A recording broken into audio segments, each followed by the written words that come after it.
Thank you so much for saying yes. I am excited to be sharing more about you and your journey to who you are now with Embrace and everything else that's happening with all different parts of your business. So thank you. Thank you for being here. Really what I want to look at is the story. People may be familiar with Embrace Life, Live Life, the festivals, with Gratitude Online. They may have started to see that pop up. This is more an exploration into Deborah behind that, and how, because I know that your role was not always in this spiritual space. You were in corporate for quite some time. So I'd love to delve a bit more into your journey. So what kind of roles did you have before you had your own business? I had 23 years in the corporate space. A large chunk of it was in either sales and marketing or project management. Right. The last 4 years was the state manager of NAB Financial Planning, where I managed the state of New South Wales in that space, in the sales component. But prior to that, also did a lot of stints in overseas ventures. So was sent over to Asia to create companies, insurance companies, and financial planning sort of roles in the UK, and played a lot of executive roles in that sort of space. In fact, I was the first female that was given a state manager or an executive role in the financial planning game. I'm pleased to say there's a lot more women in there today, but at the time that I was coming through, it was quite an unusual thing for a female to be. There was a perception that in financial planning, in order to engage and to have a relationship with financial planners, you had to be male. So quite a bit of shaping, I suppose, for the general manager at the time to bring a woman in. Wow, and that's interesting. So that's you then. You now, the Embrace Life, Live Life as a business and as a model keeps evolving. Yes, for those who don't yet know it, give some insight into what your business is. Okay, so for me, the way I effectively see Embrace is a marketing platform. Yeah. And I don't see significantly different to what I did in the corporate space, but in a completely different industry. Yeah.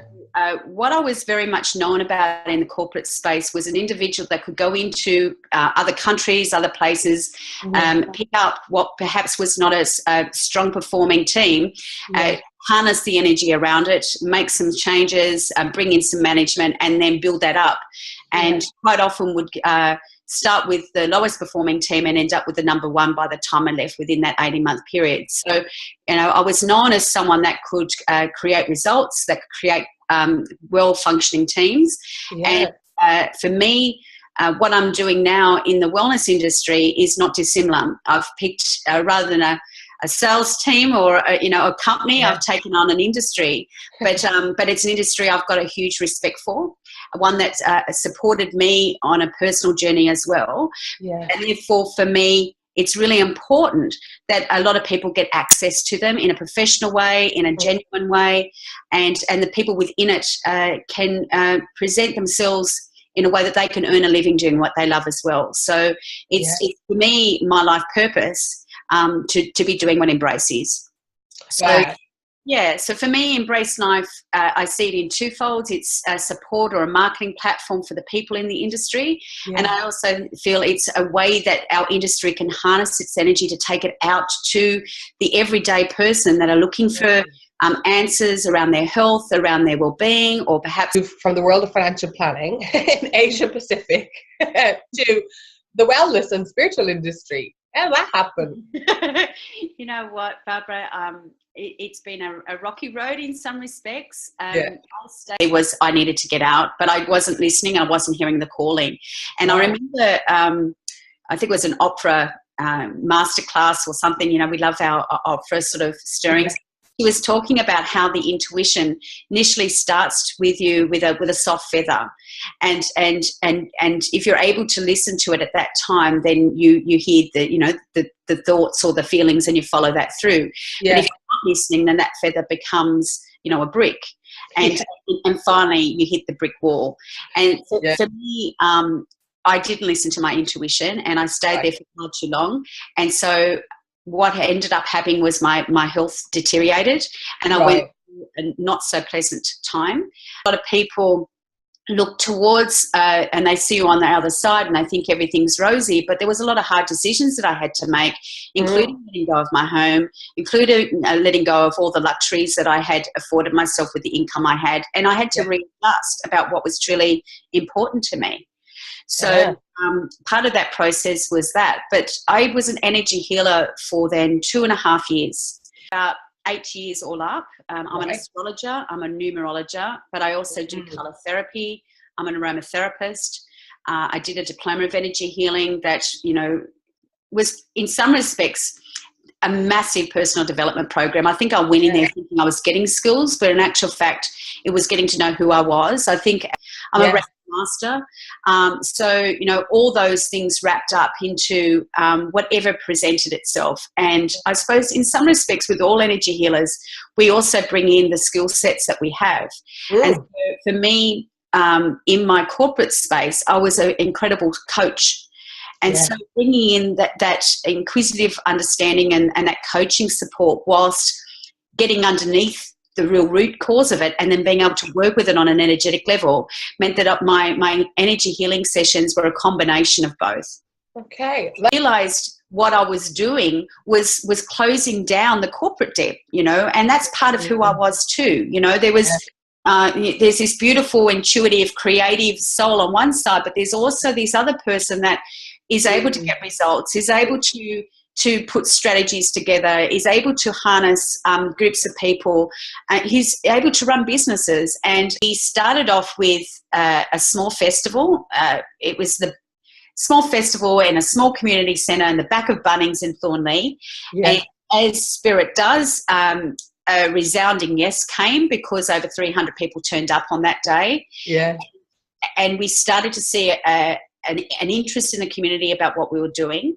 And then it started to unfold. And for me, my business model has since then grown, and it's always been a direct reflection of me tapping into my guidance, my intuitive guidance about where to go next. To the people we turn up, to the challenges that present themselves and how I face them. And even whenever I feel like someone's putting something that they would like the Embrace model to be, me tapping into that to making me feel if that expands or contracts my energy. So, you know, the whole business model has evolved since then. It's now, as you said, it's got 6 physical locations. It's online. It's about to do a summit.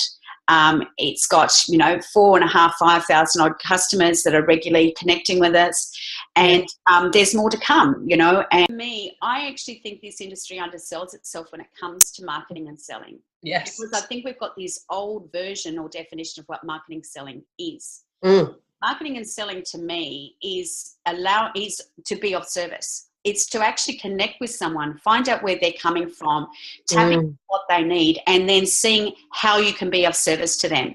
Now, for me, having that kind of approach not only allowed me to have a wide web of net of other like-minded people that wanted to support people, but the client would feel very cared for and would be heard, and therefore the word of mouth. I may not have got a session there, but you might get 2 or 3 other people that would come your way because they always knew you saw them first.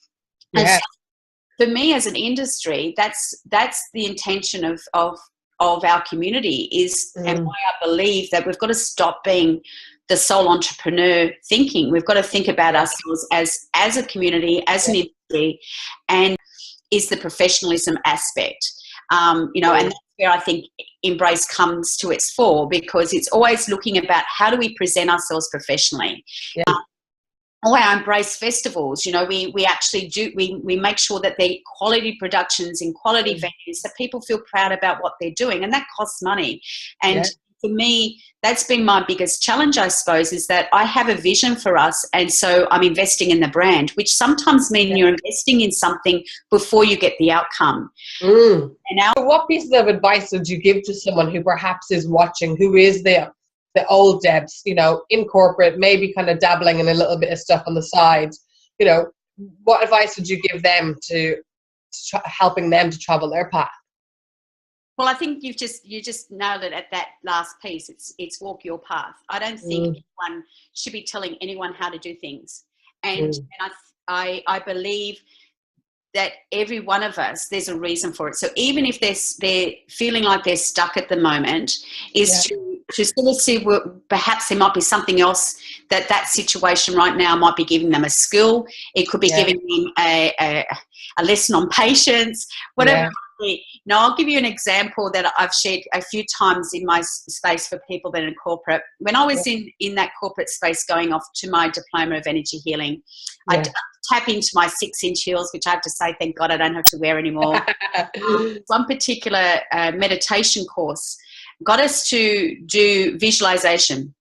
Right. And everyone was starting to say what they had saw. It was beautiful beaches and forests and all sorts of beautiful places to be. Yeah. And I visualized a flag. And I was so annoyed. Oh my God, how boring is that? All these creative people with these, these fairies and seeing spirit guides and beaches and whatever, and I see a flag, Yeah. And it was not any exciting flag. It was I had a flagpole in my old home, and it was the flagpole in my old home flapping away in the wind. And so we all had to share that, and I felt incredibly inadequate, And I think a lot of times when we're doing these sort of things, we start to compare. And the first thing I'd say is stop comparing. Your journeys, you speak to yourself in intuition, in your own language, and your own imagery. And then the next part of the story is that they said, okay, now you've got your image. We want you to journal over the next 2 weeks on that image. We want you to reflect on that image and journal every day. Right. I've got a flag, okay? Yes, I can write a bit of flag for 2 weeks. So I'm feeling completely ripped off. I want to be standing on, I want to be walking on the beach or connecting with guides. I've got 2 weeks of looking at a flag. And so the first week or two, the first couple of days, I found it quite challenging to talk about a flag in any sort of remote way, about anything that's sort of creative. But then all of a sudden, and I think this is, Julia Cameron talks about it, about creative, the artist's way, about the creative writing and tapping into your intuition. All of a sudden it started to flow to me, and there was lots of different analogies to start to impart, but the one that really triggered me the most was the understanding that the flag without the pole couldn't fly. And what that meant for me is that I had been sitting for at least 2 years actually hating my job. Hating it with a passion, feeling like I need to get out of here, I need to live my purpose, I need to be doing something more interesting. But that little spark of awareness made me realize that the pole was my career, my job at that point. It was giving me financial support and allowing me to fly. It was allowing me to go to courses. It was allowing me to explore what I could do next. And ultimately, when I finally did leave, it was the financial support that set up my centre. So, for people that might be feeling that way, is to really take the time to sort of see where you're at. And for me is in the stillness. So for me, the biggest tool I would actually ever say to anyone is, I know it might sound cliche, but is meditation. But meditation in the space of just stopping and breathing. For me, getting back to who you are and really starting to feel yourself in your body, feel a sense of, what is right or wrong for you. And then you'll know if really why you're not stepping out is due to fear, or if it's stepping out right now is not the right time. I'm seeing flagpoles in a whole new light, and that is true, because if it's not that foundation, you can't fly high, and free without that support. Without the pole, when I took the pole out, it was a flag on the ground. It was like, so, there was a time for me that job didn't need to be with me anymore. Yes. Maybe the flag grew wings, if I'd stay with that analogy. But where I was right there, right now, it gave me the opportunity to stop hating my job. And foresee it for what it was. It was an enabler. And therefore not putting the pressure on the job to do anything other than what it was, which was enabling me financial support. And then allowed myself to be the flag. Go and explore, go and fly where you've got that support. Yeah. And I think there was a nugget also that you shared in there in terms of the whole stop comparing yourself to others. I think that's what we do in life, like in such it has a hold, a strangle on us, but also you see it in the whole spiritual and intuitive healing space. It's like, oh, I'm not like him or her, and you know they can do. But you are yourself. Like your path is your path. Yeah. And in that respect, there's been a couple of times people have sort of said to me, they've compared me to other festivals, other events, whatever. And, you know, at the end of the day, I'm not here to bring to the world a comparison to anyone else. I'm bringing what I want to bring to the world. And therefore there is no competitor, you know, because they're bringing to their world what they want and I'm bringing to the world what I want to create. But the other thing is too, and again, you'll see I like my opera. I remember one time she said that her team came in to let her know that another talk show had come on board and, you know, what are we going to do about it?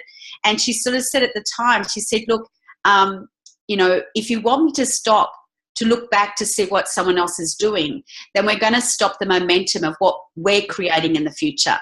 And I think that's really important. Like it's okay to do benchmarking and to know what's happening in your marketplace and to be tapped in. I'm not saying being in a complete bubble, but when you stop to look around to compare yourself to others, then you're actually dimming your light, because in dimming you're not actually putting the energy into your vision and where you want to take it. That's brilliant. Yeah, and that's you're very true. I can really resonate with that.